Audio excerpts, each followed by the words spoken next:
Assalamu alaikum, I'm Aisha and you're watching Samaa News. Here are today's headlines. Iran's deadly crackdown appears to have broadly quelled protests for now. A state media reported more arrests on Friday in the shadow of US threats to intervene if killing continues. After President Donald Trump's repeated threats of military action against Iran in support of protesters, fears of a US attack have retreated since Wednesday. US allies, including Saudi Arabia and Qatar, conducted intense diplomacy with Washington this week to prevent a US strike, warning of consequences for the wider region that would ultimately impact the United States. Israeli Prime Minister Benjamin Netanyahu has urged US President Donald Trump to postpone any American military strike on Iran. A senior US official said Netanyahu made the request during a phone call with Trump. At the same time, key US partners, Qatar, Saudi Arabia, Oman and Egypt, have been urging Washington not to attack Iran. Officials from these countries warned that a US strike could ignite a wider regional conflict. On the other hand, Venezuelan opposition leader Maria Corina Machado has given her Nobel Peace Prize medal to US President Donald Trump during a White House meeting, in a bid to influence his efforts to shape her country's political future. A White House official confirmed that Trump intends to keep the medal. Machado, who described the meeting as excellent, said the gift was in recognition of what she called his commitment to the freedom of the Venezuelan people. Moreover, Trump has threatened to invoke the Insurrection Act to deploy military forces in Minnesota after days of angry protests over a surge in immigration agents on the streets of Minneapolis.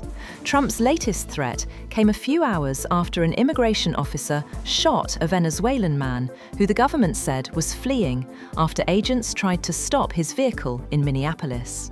The man was wounded in the leg.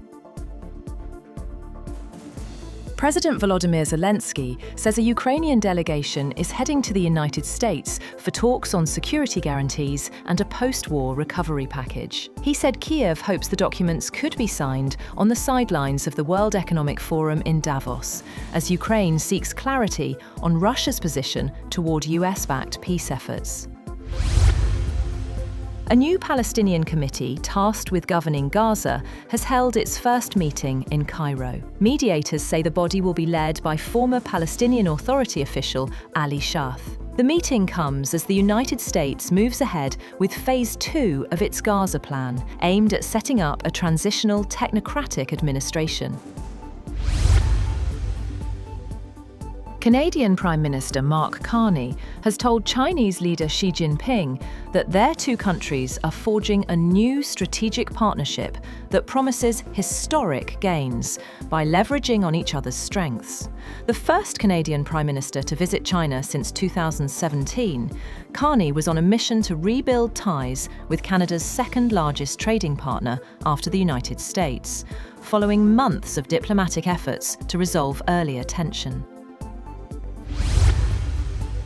A South Korean court has sentenced former President Yoon Suk-yeol to 5 years in prison on charges that included obstructing attempts by authorities to arrest him following his failed bid to impose martial law in December 2024.